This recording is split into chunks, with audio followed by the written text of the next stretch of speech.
Welcome to Playful Podcast, your guide into the underground scene where we discover topics on kink and electronic music every week. Don't forget to subscribe to not miss out on our next episode. We are so excited to be here today with the Parisian DJ and producer, Inés, better known as u.r.Trax. u.r.Trax is known for creating all from trippy techno to rough and cold electro and psytrance, and she advocates for an immersive music for the mind. In this conversation, we speak about techno as a protest, which, spoiler alert, she means it's not, and become a bit philosophical about what the techno scene holds for the future, what it takes for it to preserve the keystones of it being against homophobia, sexism, and racism, and much more. I am Amanda, and this is Playful Podcast. You also said that like free partying is more of a protest than the techno movement itself. Yeah. Mm-hmm. And also the thing that's bothering me a lot is that, those parties that, it's not because you say no racism, no sexism, no homophobia, and that you do nothing else on the side, that you're actually like doing good. What you're doing is you're just making money out of others people's fight, because usually the ones that are saying like no racism, they're white, no sexism, they are men, no homophobia, they are straight, and they just like always still monopolizing like the speech space they have, you know what I mean? And always stealing it to other people. And like you have so many like queer collectives that are struggling to like actually like grow up and make parties, because you have people maybe using also those words. And so, yeah, this is really disturbing to me, actually. Like, maybe unpopular opinion, because everyone will say, yeah, it's cool to say no racism, blah, blah, blah. But the wrong people do it, and they're actually stealing it from the people that are really fighting this, you know what I mean? For money purposes and to sell tickets. Because as long as you make money, it's no politics, it's business, And we have to be clear about that. Like, if you make big parties with like 2,000, 3,000 people, like, you're not doing politics, you're doing your job. It's okay, it's not evil to do business too. But politics, it cannot be noble when you have money mixed to it.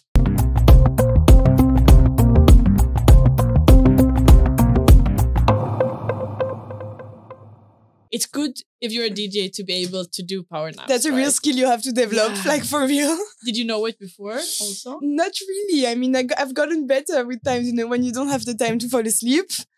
You get some techniques like breathing stuff or just like mind picturing stuff. So breathing in a square and these kind of things. So. I never heard of this one. Personally, I just count and... I think that's for anxiety, the square one though. Ah. But it still works for sleeping. Yes. Often for me at least, when I can't sleep, it's connected to anxiety a little bit. Or like adrenaline at least. Mm-hmm.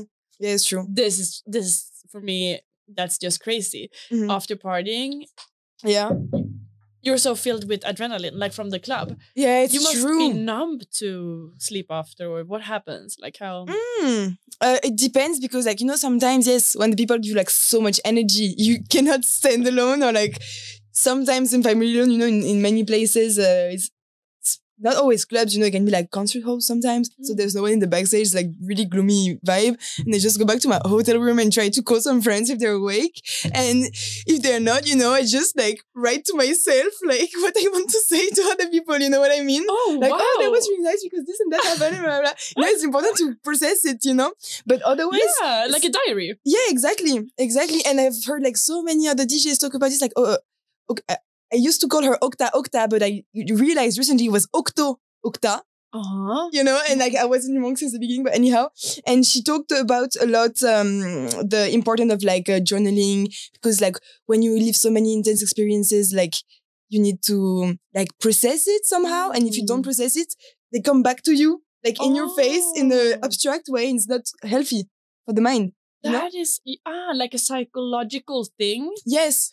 Okay. Like to put them out, like write them or like verbalize them so they become true and not just an abstract thought and feeling drowned in yourself, That is so also to be able to feel that it's a new day, or like to feel that you have accomplished something, because everything floats together and you're like... Yeah, exactly. It's like, what happened for like 72 hours? What did I just do with my life? And you live so many amazing things and you don't remember them after all. So that's not good.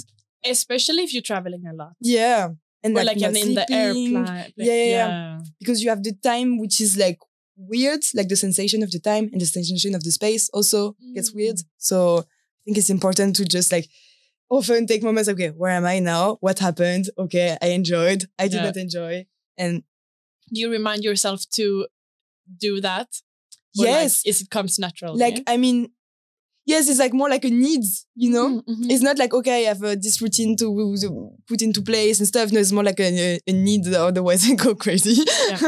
No, you know it. It feels like you know yourself very well for some reason. I have a really deep relationship with myself. You know, sometimes I'm too much with myself. So yes, I have time to know myself. Yeah.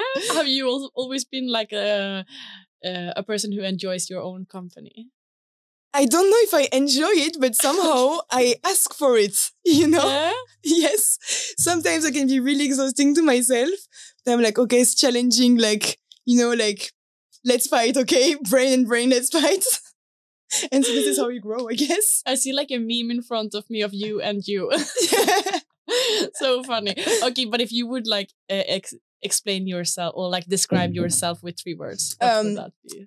Okay, so this I thought about because it's a really complicated question and you can often say really stupid things. But like, first of all, I would say I'm like really like cerebral person.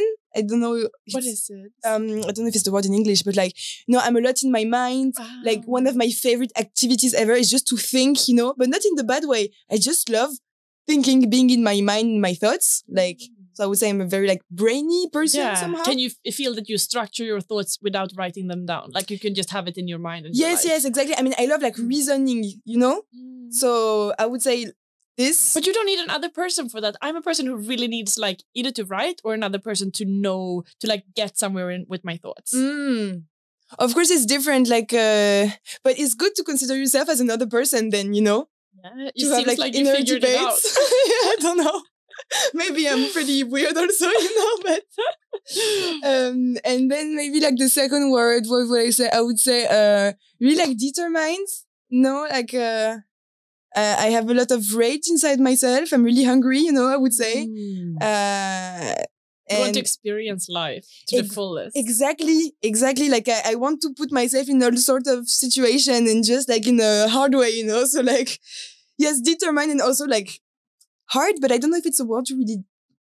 I don't know if it's like relevant to use that word, but I would express like an idea. Like yes, I'm a really hard person. I think also. Yeah. All right. This is actually, it's not surprising. Like this is also how I have been seeing you. I think. Okay. Yeah. Feels like you are very smart also. Okay. Maybe. That's what I told Philip. Where I was like, this person is really smart. Like I can feel it. No pressure, huh?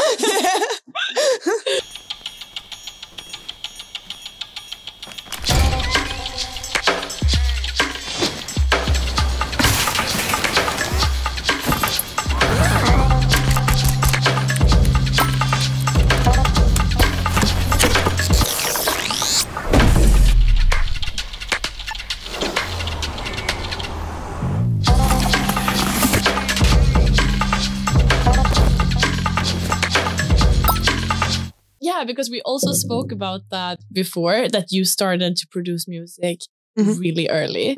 Like how has your musical journey looked like? So I started like playing several instruments like as soon as I was like a little kid. Like when I was 4, I started with the drums.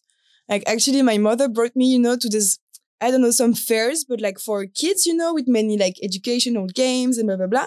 And at the end, there was this corner with many music instruments. And, you know, like basic mother, she's like, oh, I want my kid to be educated. So maybe she's going to do piano or violin. I don't know, you know. And I stopped. I was just like apparently running in the thing. And then I stopped on the percussions and the drums. And the guy who was taking care of the corner told my mother, your daughter should play drums. So then like you had the beat. I don't know. Saw it maybe I was like naturally attracted to like just like tapping on stuff and all. And so like she I don't know. I started just like taking drum lessons and then playing guitar, saxophone, because I was fan of Lisa Simpson and I wanted to be exactly like her. So I played the saxophone like her. I love saxophone. Wow, that is amazing. Yeah. That is I love it. That's really nice. Yeah. Yes. And also like clarinet and many other stuff. Also I learned myself. Blah, blah. It's also like very heavy for the lungs, I think. No? You need to have a good, for clarinet is like worse than saxophone. Saxophone is actually easier. No asthma on you. Huh? You don't have asthma. No. No. You cannot have it. No. You need to play this. And even now, like, you know, like I smoke cigarettes and stuff. So like, it's harder for me to like really play good. But I like to play from time to time. And so, yes. And then like, I was playing all those instruments, but I have to say I was like really lonely. So I didn't do like the band thing with the other people, you know. I was like, okay, I have a computer. I mean, an iPad with GarageBand. Yeah. And, you know, you have the loops. And I was recording my stuff because I had ideas I wanted to like put into place. And I think I was like 10 or something and started like with the family iPad on GarageBand, like just putting like loops on loops and some recordings I do. And no one that you knew of were doing this before. No. You just found it yourself, like. Yeah. Yeah, and also like my older brother at the time, he was, you know, like like many teenage boy in France writing rap, blah blah blah, being like super into rap music. I was like, okay, I can make tracks for you, you know. And so the first music I produced was like more like I was so into like boom bap or like, you know, 90s East Coast hip hop stuff like that. And yes, like gradually, I don't know, like I just like produced many things. And at the time, yes, I didn't know anyone that was doing this. And I remember like I quickly like just uploaded my tracks on SoundCloud. And I met people online like this, like from America or anything. And, you know, I was super young, so that can be dangerous on the internet, but yeah. I didn't have any problem. Oh, but I mean, at the time, I was like meeting great people, learning how to speak English thanks to this. But no, and I bought, you know, my first tractor controller when I was 15. And I think I had like my first gig like 6 months later. Really? Yes, but you know, like with like a friend's party or what? No, I had first of all I had no friends. Points. Okay. And I had no friends in this field, you know, like every time I was meeting someone that was making music and producing music, I was like, oh my God, those people exist in Paris. Oh my God, I'm not alone, you know? And even my first techno parties, I was going alone or with a friend, you know, I was going like putting my alarm in 7 a.m. because, you know, I was too young to go out. Yeah, you were very young, yes. Because I know you were in Tresor at you 14 or yes, something. But this was with my mom. That was like such a good experience. But at the time, like in Paris, I would go, you know, until like 1. Because I was 14, but you know, I had I skipped some grades in school, so of course you did. No, but like basically, the people in my school were like 17. So imagine I was 17 somehow, you know, in terms of maturity and and brains, maybe. And what was I saying? Partying. No, the first gig. Yeah, the first gig. So yes, it just arrived. Like I uploaded like a mix I recorded on SoundCloud. And, you know, I don't know if there is in Berlin, it should be like those Facebook groups with all the news from parties, techno parties and people at the time. There was like this Facebook group in Paris, Technoflex et Détente for the French viewers, they would recognize.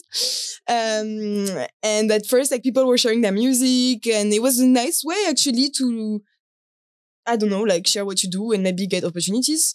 Yeah. And a friend of mine was like, yeah, share it on this, blah, blah. I was like, nah, okay.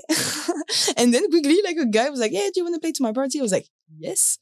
And because I was more interested in making parties than actually like playing gigs.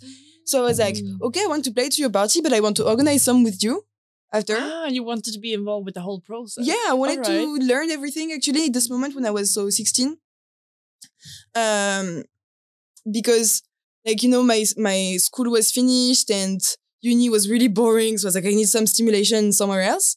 And then like, so, I get to know this guy and then I meet other, especially guys in the beginning, other guy who does this party and blah, blah, blah. And I meet people who make music also. And gradually I was like, I think I feel quite at ease in this environment, which is like pretty new for me. No, like as a teenager, I was never like really at ease with others, really shy, really, you know, also traumatized by the other kids at school and everything you want.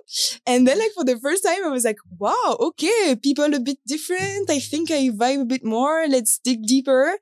And at some point I had the revelation that, okay, I make music since I'm 4 years old and I'm going to make it since I die. So like, why wait any longer? Let's go all in, you know? So wow, you mentioned also that you were a bit shy in school. Mm-hmm. if you would like, who were you when you were a kid? Like, you know, like who were you in school, for example? I was. You said you didn't have friends, and you had, like, skipped like 3 years or something. Yeah, I had like my best friends, you know, that's all. And we were just hanging like the two of us. And I was doing my music most of the time at home. So like in school, I was just like reading books, studying, or like going back home. And I was really good. I had really good grades. But you know, a bit, I don't like it in here, but I play the game. You know what I mean? Yeah. I bet people thought you were the coolest, but you had no idea. I'm not sure at all. Because you just did your thing and, you know, like had all your projects besides school. And yeah, but they were not aware. And, you know, like I was in this environment where it was like really, you know, private Catholic school. And I was not coming from the same, it was like a really posh part of Paris. And I was not coming from this part at all, you know. So I was coming from like a whole other environment, went to this school like because, you know, I was like, what do you say? With the IQ, when you're like a potential. Yeah, exactly. They kind of like found you in. Yeah, they had like special programs for like kids like me and stuff. So I come from like a different social environment. Like I don't come from like the aristocracy or whatever. And otherwise, they were all like really racist, you know. And me, I'm like half Algerian, and they never saw someone like this in their life. So that was even harder. So I don't think they thought I was the coolest, you know? They must have somehow. I'm like, otherwise, well, who knows? There are stupid people in the world. But were your parents putting a lot of pressure on you? Or were you just like a natural who just evolved? They did not put pressure on me, but like they always wanted, you know, the best for the kids. So like they always pushed me to do like good studies because they didn't have the chance to do it. So they wanted me to, I don't know, like go to what do you say, that engineer or become something, business or I don't know what, you know, like just those elite stuff you see from the outside. And at some point I figured out that I wanted to do like political sciences, and there is like the school in Paris which is called like just like political sciences, if I translate. And it's like the school where every president went. It's like, okay, I want to do this. My parents supported me a lot, and I was like, I think it's the wrong narrative into my head and I don't want to do this.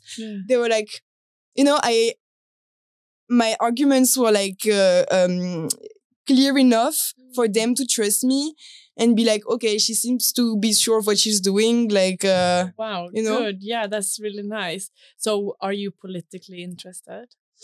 I used to be way more before. And now I think I still am, but because I think like, you know, everything is kind of political, but not in the sense of like politics of today, you know? Yeah. Okay. Because I think like also with the fact of I'm traveling a lot and blah, blah, blah, blah, blah, it's also like already like huge privilege. And also like a thing I really wanted that, okay, like this whole world, I hate it, okay? And I just want to find reason to like enjoy it. And the reasons are somewhere else. So I just don't want to know that everything exists and I want to be on another planet and like in another time zone all the time. So, you know. What time zone would you choose? Future or the past? Oh my God, nothing are really good to me. So another planet, okay? Yeah, another planet is good. Yeah, I feel you. All right. But you have also, you've been in this scene for a long time already. And yeah, you're obviously nailing it. But you also started partying early, as you mentioned. You went to Tresor with your mother as a 14-year-old and other techno parties. So you knew what kind of music you liked, like from very early on. But what was your view on the whole techno scene and the party environment? Or like, you know? You mean at the time or in... I start with at the time. That was like super stimulating for me to observe. I mean, I could like see so many stuff happening, like how, and it's super interesting to see how it evolves now. Like all the reflection I had, like, I don't know, just like 5 years ago. If I compare with what it is now, I can already see an evolution. But like, okay, let's go there. Okay. Like, I don't know. I see what I loved so much at first And what was also in the whole like techno narrative, there is this whole like, yeah, man, you don't have the techno spirit. There's like a techno spirit. And like at the time, the techno spirit was like, come as you are. You don't have to dress a certain way. You don't have to dance a certain way. And, me, as I told you, I was shy. And when you're shy, you're so afraid of like, oh, they're looking at you. And it's like, oh, space, I can feel kind of free. But, it was not a super trendy parties or whatever, It was not labeled as I don't know what. It was just like a warehouse music. That's all. And it was now I think is a bit more like people take themselves so much more seriously. And I'm like, it's so bad because me, when I go back to partying, which I don't do that often, but when I do, and I don't feel as free as 5 years before. But in you feel observed. Yes. And I cannot do what I want. I cannot dance the way I want. And like, I don't know. And I'm like, it's really sad because like now it's my job, but from the other side and like the people that should enjoy when I play, maybe they enjoy it less because of like who wants to be observed. Yeah. But do you feel like it differs because you've been partying then in a lot of different various countries also? Mm-hmm. Do you feel that it varies depending on where you are partying? Mm-hmm. Mm-hmm. Yeah, so much. I think, first of all, I think in capital cities, no matter the country, in capital cities, I think it's you can see a bit more now the uniformity, like everyone dances the same, everyone dresses the same. But I think the saddest, I mean, if you want to dress like everyone is your problem, but like dancing like everyone, and like, like, if I'm playing music, it's like to a bit play with your dance and dance with you in some way, and like, if I was like this, I'm sorry, like, I'm like, okay, so no matter what I play, you don't care, okay?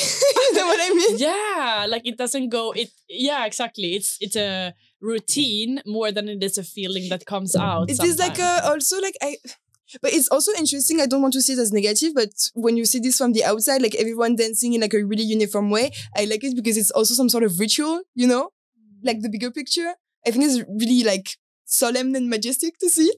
But when it comes to just like the core of music, which is like just moving and feeling it and not like performing it, yeah, and faking it somehow, like there is like one space where you can be yourself on the weekend and relax. So take advantage of it. Yeah. So what do you think then the you said the evolution too? What do you think the evolution is gonna be? Because obviously the scene is growing so quickly now. And I don't know, because like I think I'm too young to like really like have the value of how it has grown, So I think it can be pretty cyclic, because I think in the 90s, like if I remember some like just like theme from like mainstream TV shows, for example, they were like techno, so it meant that at the time I think it was also really big, But let's say we're in another cycle and it really gets bigger. I see now that, for example, I see like the crowd from like other types of music now being dragged into like the part of techno which is growing like super fast, which is hard techno, because not every because there is not one techno. And on top of that, I think like lineup are more and more like, like closeted, like one type of music per party, which is, I think, is a bit sad. But yes, I see like this crowd from like more like tech house stuff, but coming to hard techno, because it's really stompy as well. But it's the same to get the gigs. Yeah. So, and also all the thing with like social media, blah blah blah. But personally, when I see all those dynamics that are really clear in this scene that is growing super fast, I want to see it from an outside point of view, and it makes me a bit sad, and I don't want to play this game, so I don't want to consider myself part of this. And the feeling it gives me is that in the future, I don't want to think about the evolution of this, but of me in some place else. Yeah, I love that you're thinking ahead of everyone. Yeah, okay, so where do you see yourself then? Like, every time I have a bit of a mental breakdown in like career-wise, I try to always remember my main focus in my survival on Earth is make music. Like, what is the reason I want to get up every morning is to create sounds and make music. Like that's the only reason. So I want to really continue deeper in that path. And as we were talking earlier, like this thing I told you, I'm doing the soundtrack for fashion shows for the first time. Like I'm doing 2 this year, and you don't imagine how refreshed I am to act like that. My work is actually producing music because I love being a DJ, but it's my job. My identity is like a music creator, you know. So I'm really happy to now like. I just want to go deeper in that direction, and maybe my dream would be to just like make my albums, but more like my music, not music for the club. I love to create music for the club, but I want to create also music, like my music, not one genre, my stuff, and make my solo shows, my label, and go seek for artists also that can be in the same vibe and that don't fit anywhere else. And, you know, this is really what I want. Oh, but if you would describe then your music, could you do that? Or is it just like... I don't know. I mean, at the time I'm producing like lots of different music. For now, I only have techno out, of course, but I don't think I'm going to release much more techno in the future. Like, you know, if I have some tracks sitting, I will release them, but like, you know, like no pressure. Just like, because I consider it's just music for the club and for other DJs, basically, because even though people listen to techno, it's not like the really like listening type of music. It's more like a dancing type of music. And like, I don't know, I've been working a lot since like 2.5 years, but like in my own space, just like writing lots of lyrics. But I've started like a bit singing for me, like when I was in uni, like 5 years ago as well, and never stopped since then. But I've been doing it like super, super lucky. And I think I already have like good 10 demos, you know, which can be, if I describe, I don't know, because it's all really different. It has like I don't know, this day I'm really influenced by, you know, like those early 90s trance break, some, you know, fluke. Not really, okay. But I recognize the... okay, yeah. You know, like, maybe a movie, you know, fuck, was that movie? It's by Greg Araki, The Doom Generation, you know, the soundtrack of The Doom Generation, this kind of like breaks, trance, rock kind of stuff. I've been doing a lot of this. It's always been inspired by just rock, and I don't know, but eventually one day all of this is going to be out. So it will speak for itself better than what I try to explain with words now. So exciting. Yeah, I'm really excited too. Like, it's cool to have like long terms and true project like this, because if you're like, oh, my goal is to play here, it's cool to have also like some checkpoints you want in like your DJ career, but this is also futile and it doesn't depend on you. And the club which is cool today will be lame tomorrow, and what is lame today will be cool tomorrow. And I think it's a bit futile to focus on this. And because it's a name, I played there, so it makes me no. Create your own vision. Exactly. Yeah, that is. Yeah, that's so inspiring. I think like, but it's also like this is something I think many people will be very like jealous with you in this on this point, because you're a person who feels like you know yourself, and you know you have the conversations you have with yourself are really like they're taking you somewhere. But a lot of people are like more so blank. Like me. No, I'm kidding. But I mean, I'm not really kidding, but I'm kidding a little bit. You know, like you are more so like it takes time to either you need a person to like talk to get somewhere, or you like you need to try and fail a lot until you get somewhere. But or like trial and error or whatever you say. But I am so excited to see also where you're going because of this, because it's so exciting that it feels like you are not one not scared, 2 don't care about, you know, what's in, what's out, and 3 have an idea of what you like and enjoy. I think that's like 3 keys that are like fucking fundamental. Yeah, it's true. Yes. Okay, so when can we hear this? When can we hear this? Well, I want to put myself the goal that before the end of the year, I have my demos ready to send to like one of the labels I'm aiming. and I'm going to keep them secret because I'm superstitious. But at least this, and I don't know, I want to really take the time to, because I want a label also, because in music, this is so fundamental, and it's like an illusion to think that your music will just like work by itself and that people will come to you, and you need like money to invest. You need a team. You need like professional people. Alone, it's impossible. Like right now, I'm all alone in my desert, you know. Sometimes it's cool because you don't have anybody to tell you you're wrong or you're right or whatever, you know. But at some point, you need to admit that you're not able to do everything in terms of skill and in terms of time also. Yeah. So yes, like I want to find like the right people to do it, so I can produce good videos and good like artistic content, you know, like, because overall, not really with I mean, I want to do my label in the future also. I want to be like multicultural publisher in the future, you know, like release musicians, but also I want to release like visual artists, writers, anything, you know, like make like some sort of like a fanzine or something like that, just like a platform for just every kind of art, and just a platform to tell my story and to offer the possibility of other people to tell them their stories, but not necessarily in music. Okay, what would you be looking for when it comes to other people's stories? Like what people, or like what genres, or like, is there some criteria for what you would like to release then?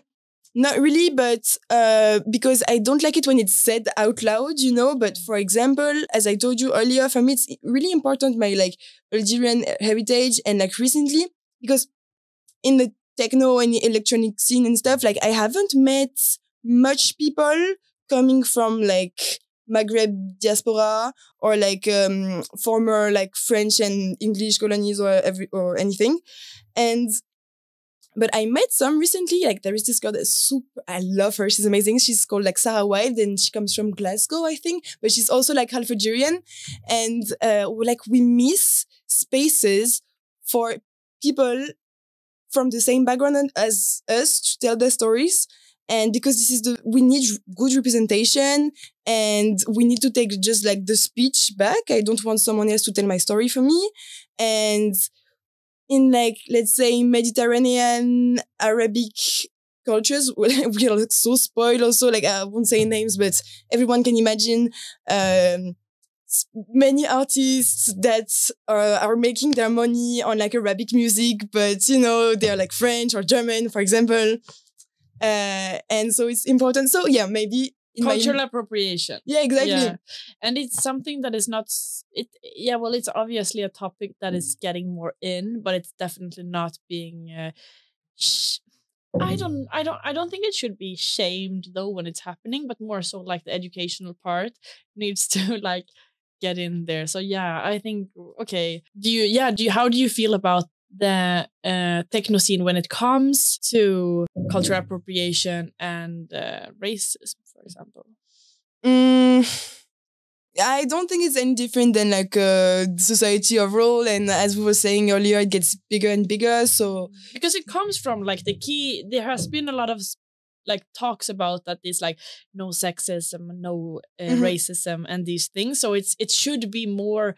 Well, you could expect it to be more aware somehow than the regular people. Yeah, it's true. It's true. But honestly, you know, I don't really believe that only saying no racism, no sexism, no homophobia will, it will only tell something to people they already know, if they're like already in the same like mindset.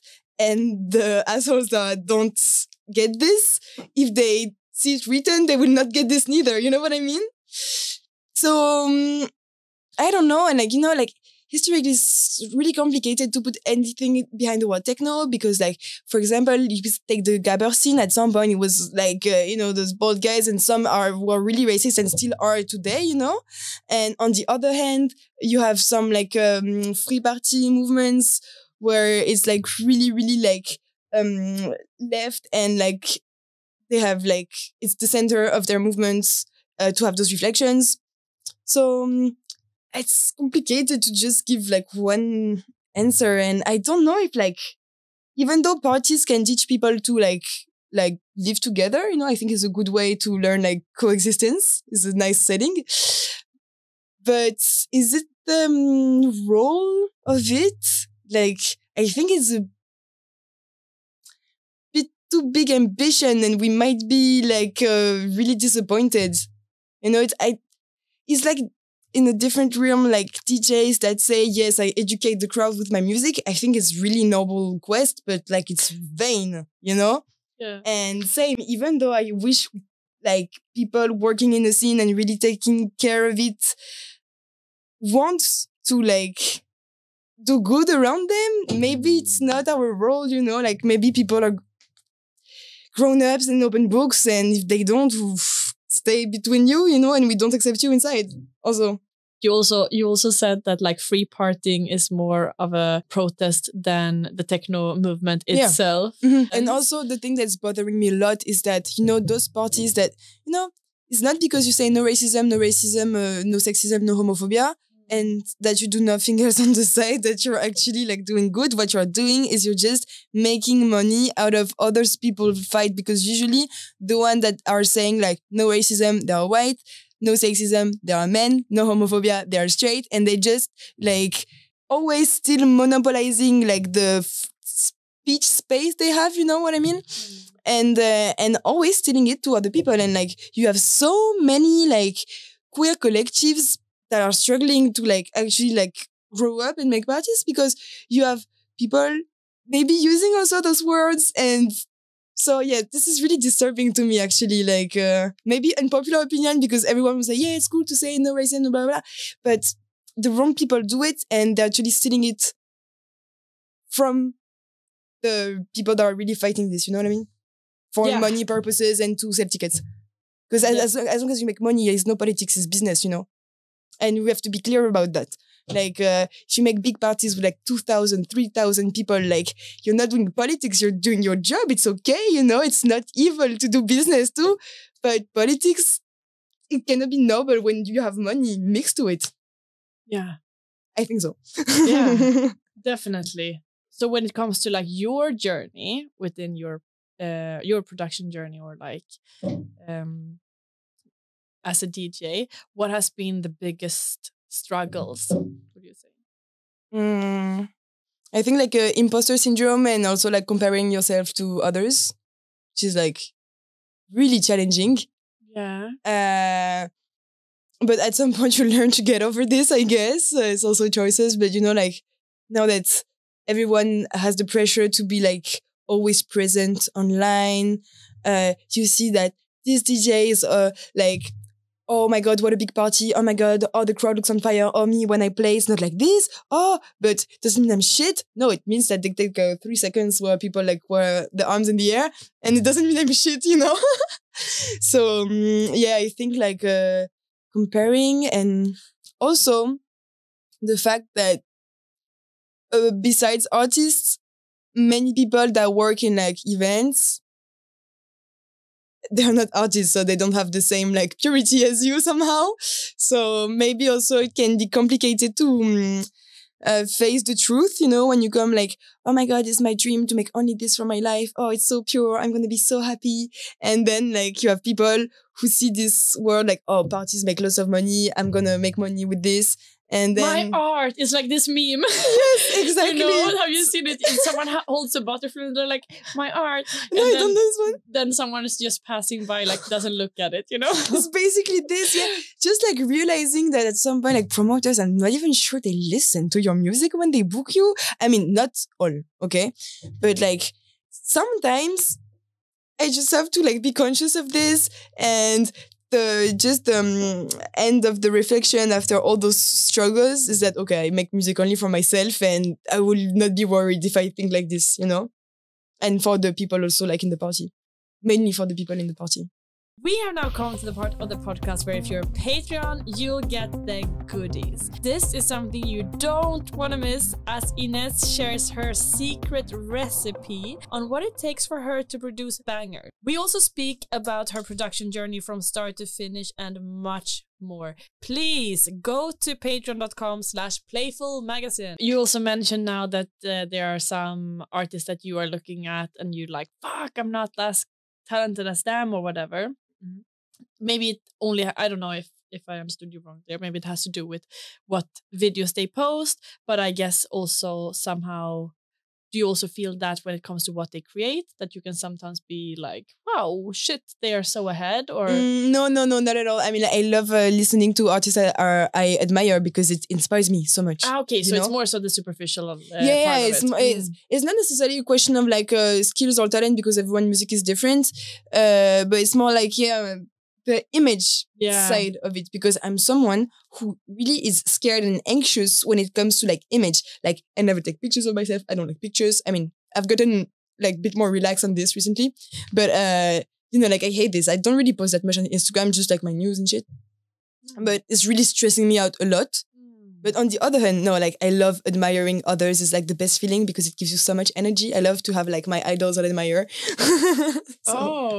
Could you tell us a little bit about who you are inspired by? What artists you are inspired by? I think, like the first artist I was like really a fan of was like Amélie Lance. And I remember in like 2017 or 2018, she was playing like in Peacock Festival in Paris. And that was like the first festival I ever went to. And I was so excited to see her, and Daniela Berry also at the time. So Amélie, I would say yes. And then after, I think like musically, I would say 3 names that inspire me a lot. electro, Nina Kraviz, and Elena Hoff. Like, even though they all make like and play really, really differently, like recently I was listening again to this B2B that Helena Hoff and Nina Kraviz did like a few years ago. And during like 3 hours, I was like, oh my God, I want to make music right now, Yeah. It's like so inspiring. And also like, what is the most inspiring to me when I see and then meet like an artist I respect and stuff is like seeing how the passion flows through them. I was just gonna say this because it sounds like you're like it's not the genre they play or the way, but it's how they feel it and how you feel that how they feel it. That they are into it. Yes. Like for example, when you see like Hector works behind the decks, it's like he has like, angel light around him, and like it tells this guy cannot be somewhere else. This is exactly where he needs to be. And this is so beautiful to see. It is so fucking beautiful. I love that. This is like so pure. Yeah, it's you. Yeah, I completely agree with you. When someone is passionate, and then it's like fucking beaming. Yeah. You have also said that you feel like you've been into music since you were 4, and it's like, I don't know what age you realized that music is something you are going to pursue, but you were very young. Have you ever felt like quitting, or that you need a plan B, or that you need to take a break, or? Break, not yet. I mean, of course, often I'm like, oh, I need like 1 week break, just like every normal person who's doing stuff, you need to recharge the batteries. But no, and yes, sometimes I have, like those panic moments, like, oh my God, imagine like I tour a bit this summer, then a little bit less the summer after, and then it's completely over and you still have your full life ahead of you. Like, what the fuck are you gonna do, But sometimes I'm pretty good also at like just like calming myself, and I'm like, anyhow, like I trust myself. I'm pretty easy to go with what happens. And I don't know. I mean, I think I trust myself a lot. I'm like, I'm going to figure it out no matter what. Yeah. And, but no, for the moment, I'm really enjoying like what's going on. So yeah. But what do you do on your days off? Like, because it feels like, music is what you do, that's that's how I perceive it. Yeah. So what do you do? Basically, I just like produce music, see friends, and I speak about music. No, I mean, I think it's important that my friends are not in music All right. Yeah, because otherwise you turn crazy. For example, like for a long time I wanted to move to Berlin, but I'm like, if I move to Berlin now, being a DJ, everyone being a DJ, I'm gonna turn crazy. You know? Like it's good. In Paris, I don't have any friends. I mean, I have some friends who are like DJs and are also based in Paris, but we see each other on gigs, not like in regular life. You know, I need my balance between my two lives somehow. So yeah, I just like these days produce a lot of music and just like read a lot, watch a lot of movies. I finished a book a friend gave me recently called Play As It Lays by Joan Didion. It's like an American writer from the 60s. It's like really like hippie Hollywood environment. It's really nice. All right, fun. And what do you watch? Do you watch crap TV or do you watch documentaries more so? More like, you know, like movies, cinema, because I guess this is like some realization I had about me like the past years, is that I would say I love how it's like formulated. Like I would say I'm like a being of culture, of art, you know, like this is my food, okay? To feel good, I need to like always read books, always like just be surrounded with just art all the time. So this is what I do in my free time. Yeah. Just like go to exhibitions or I don't know. I just need to see stuff all the time, to feel stuff all the time. How many hours a night do you sleep? A lot on top of that. Yay! Me too. Okay, I'm relieved to hear that somehow. Because I'm like, whoa. That's like, yeah, okay. I also, but how many is a lot? Like 9, 10? Something like that, okay, yes. Great. Finally, I need 9, 10. Yeah. Otherwise, I'm not functioning. Yeah, exactly. Me too. Okay, thank God. I have so many friends who sleep 2 hours a night every day. I'm what like, the fuck? You're weird. And then I feel that I'm weird. Like, I'm like, no, I can't. People are like, no, we are the empty ones. Yeah, 7 hours, I'm feeling a little bit off. Oh, yeah. Little bit off. 8 hours, I'm okay. But like, I need 9, 10. It's like, then I'm good. Takes so much time, but whatever.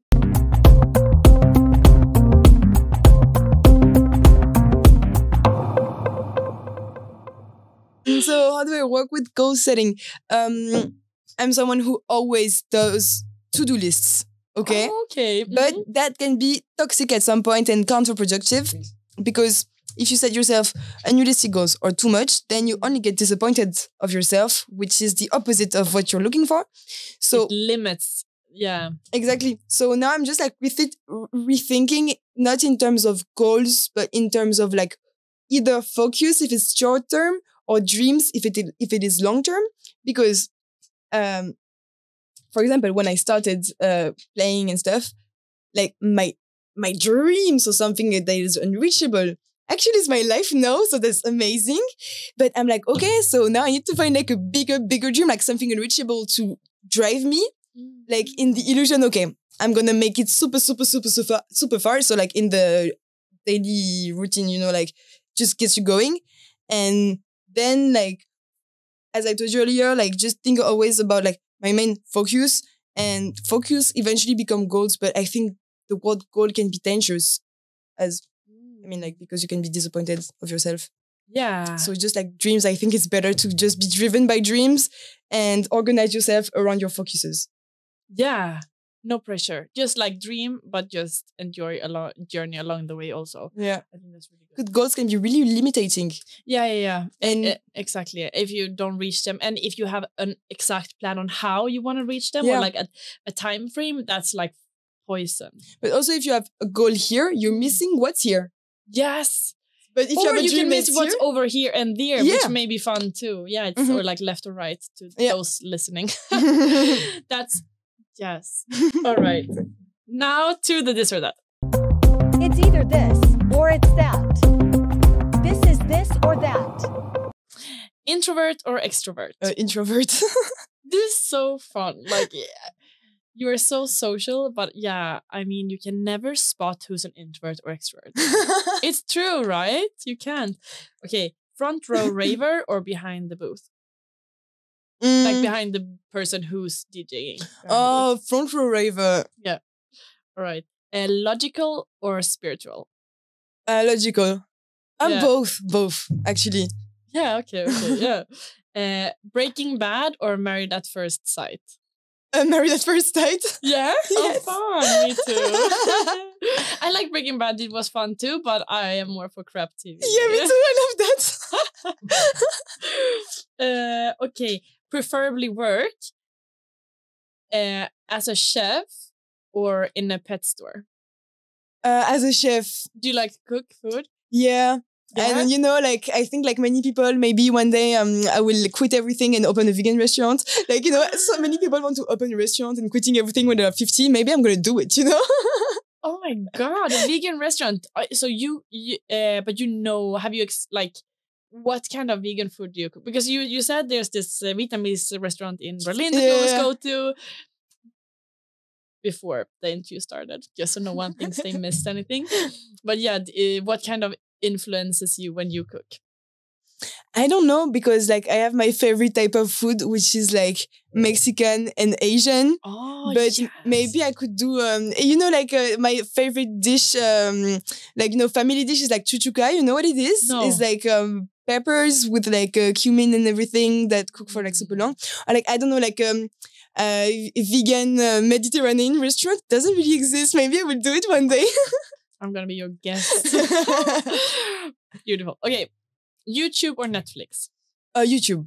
YouTube. What do you watch on YouTube mostly? Lots of shit. And I'm trying to watch less because I got that spending so many time on YouTube, I could spend it like watching a proper movie made by like a proper director. You know? Better than TikTok though. Yes. Oh, TikTok. Oh my God. Devil. I will never have this on my phone. It kills you. I had it like for a week and I was like, I felt my brain was like melting. Yeah, it really rotted.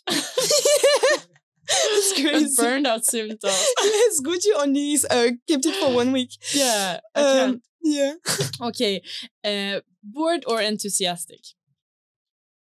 Both, actually, like both 100%. Yeah? Yes. When are you bored? I don't know. I'm always like, I don't know how to say in English, but like a bit like over it, you know, like not impressed. Ah, yeah, yeah, you know, like bored, okay, like yeah. surprise me, try me harder, you know. But on the other hand, I was like, wee for everything, you know. So I'm both of that. Sci-fi or horror? Horror sci-fi, I guess. You know. Oh, boom! I don't know, like Eraserhead, you know, by David Lynch. You know this movie? Yeah. Okay, it's horror sci-fi somehow. True. Yeah. Okay. Or like Cronenberg movies, a bit like this too. Yeah. All right. Cool. Cocktails or coffee? Cocktails. Cocktails. Yeah, I don't drink coffee. No, but you don't drink beer. No. Like Okay. you, I know, because I said no earlier. I was like, how did she guess? Cocktails. What cocktails? I don't know. Like if it's a regular menu, I would always take like Bloody Mary or Moscow Mule. And otherwise, I love those cocktail bars, you know, like really fancy cocktail bars when you have like, there was one in Paris, like once I was there, was like peanut butter cocktails. It's the best thing ever. You know, you make a weird face, but I assure you, it's great. What alcohol do they put? I don't know, you know, some fancy stuff I've never heard about, you know. I'm not a big alcohol specialist. I don't drink a lot. Okay, so. I'm going to Paris soon. Yeah, You I have need to text you your dress. Yeah. You have to. All right. Thank you so much. Thanks now to you. we are going to the extra material. Okay. Boom. Good. This was it for Playful Podcast this week, but please follow, subscribe, and listen to our next episode. And if you want to have a say about future artists, or even ask your own question to one of our guests, follow us on Instagram and make sure to add your question when we lift our coming guests. Thank you so much for joining, and see you next week.